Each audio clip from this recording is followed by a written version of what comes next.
Big bash league का season number 10 का draft pick approach हो रहा है, जो कि 1 सितंबर को इंडियन टाइम के हिसाब से 10:30 AM पे टेलीकास्ट होगा।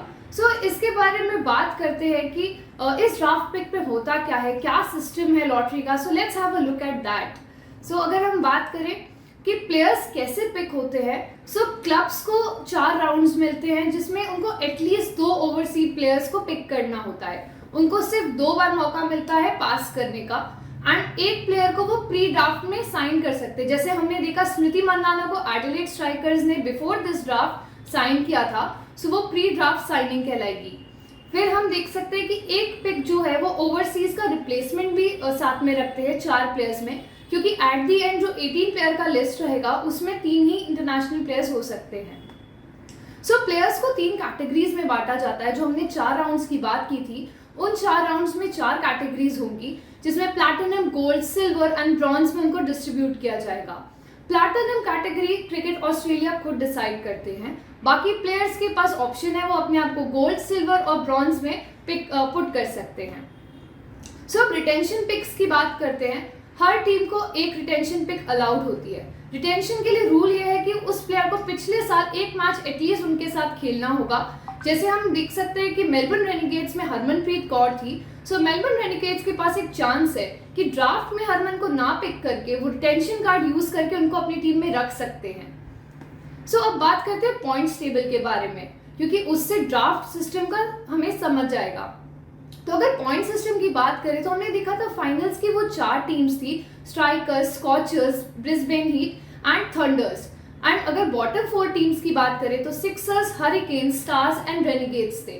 जो टॉप 4 टीम्स हैं उनको राउंड 2 पिक में डालते हैं लॉटरी सिस्टम के। जो लास्ट के 4 टीम्स हैं उनको थोड़ा बेटर चांसेस मिलता है, ताकि वो 1 to 4 का जो राउंड है उसमें उनको बेटर पिक्स मिल सके।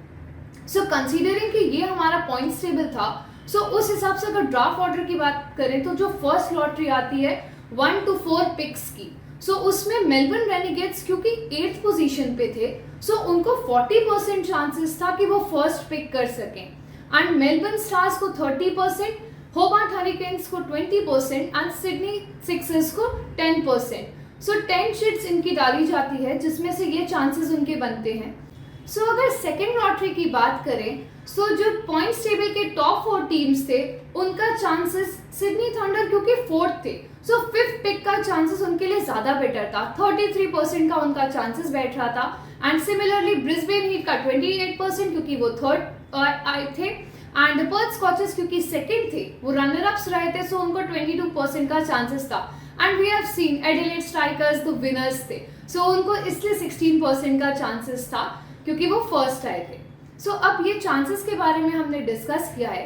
अब एक बार बात करते हैं लॉटरी का रिजल्ट क्या आया। आप देख सकते हो कि काफी अच्छा रिजल्ट आया था, लक के फेवर में हम कह सकते हैं, क्योंकि होबार्ट हरिकेन्स का अगर हम देखें तो 20% उनके सिर्फ चांसेस थे फर्स्ट आने के, एंड उन्होंने वो बॉर्डर्स क्रॉस करके उनको फर्स्ट पिक मिली थी। सिमिलरली सिडनी सिक्सर्स ने भी वो ऑड्स उन्होंने क्रॉस किए एंड 10% के साथ सेकेंड पिक का उनको चांस मिला। जहां तक बात है मेलबर्न रेनिगेट्स की, उनके थोड़े ज्यादा अच्छे चांसेस थे, बिकॉज 40% का उनके पास चांसेस था कि उनको फर्स्ट पिक मिले, बट उनके हाथ में 3rd पिक आया। लेकिन मेलबर्न स्टार्स के 30% चांसेस की वजह से उनको अभी 4th पिक है। ये तो हमारे बॉटम 4 के जो टीम्स थे उनके बारे में हमने बात करी। जो टॉप 4 की टीम्स थे उनकी बात करते हैं तो सिडनी थंडर्स के फेवर में गया, उनके मोस्ट चांसेस थे कि उनको 5th पिक मिले। उनको 33% के साथ वो 5th पिक मिला था। अब अगर बात करें एडिलेड स्ट्राइकर्स की, तो उनका भी काफी ऑड परसेंटेज था। 16% चांसेस थे उनको कि उनको अच्छा पिक मिले, एंड उनको डेफिनेटली वो मिला। 6th पोजीशन उनको मिली ड्राफ्ट में पिक करने के लिए।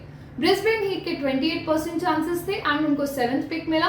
पर्थ स्कॉचर्स के कंपैरेटिवली कम थे एंड उनको 22% के साथ 8th पिक मिला।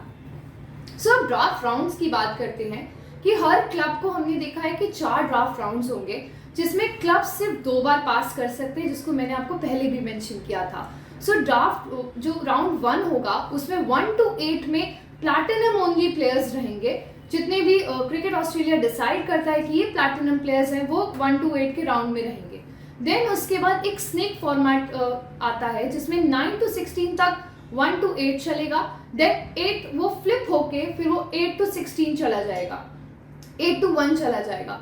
सो अगर हम बात करें कि राउंड 2 में, तो वहाँ पे प्लैटिनम और गोल्ड प्लेयर्स होंगे, राउंड 3 में गोल्ड और सिल्वर कैटेगरी के प्लेयर्स हैं, एंड राउंड 4 में सिल्वर और ब्रॉन्ज प्लेयर्स होते हैं। सो ये हमारा फाइनल ड्राफ्ट बना है, जिसमें आप देख सकते हो 1 to 8 में होबार्ट एंड पर्थ तक गया है। देन राउंड 2 में वहाँ से स्नेक फॉर्मेट स्टार्ट हुआ है, जिसमें Hobart till Perth, then Hobart till Perth. So वो एक एस का एक स्नेक फॉर्मेट हम कह सकते हैं, वो राउंड 2 to 4 बना है, जिसमें प्लैटिनम प्लस गोल्ड रहेंगे राउंड 2 में, गोल्ड प्लस सिल्वर रहेंगे राउंड 3 में, और राउंड 4 में रहेंगे silver and bronze. First category platinum की होगी। सो आप लोग भी कमेंट सेक्शन में बताइए कि कौन सा प्लेयर किस कैटेगरी में पिक हो सकता है, एंड और भी हमारे WBPL रिलेटेड वीडियोस होंगे जिसमें आपको और भी आइडिया लग जाएगा इस ड्राफ्ट के बारे में। So please stay tune with female cricket. Thank you guys.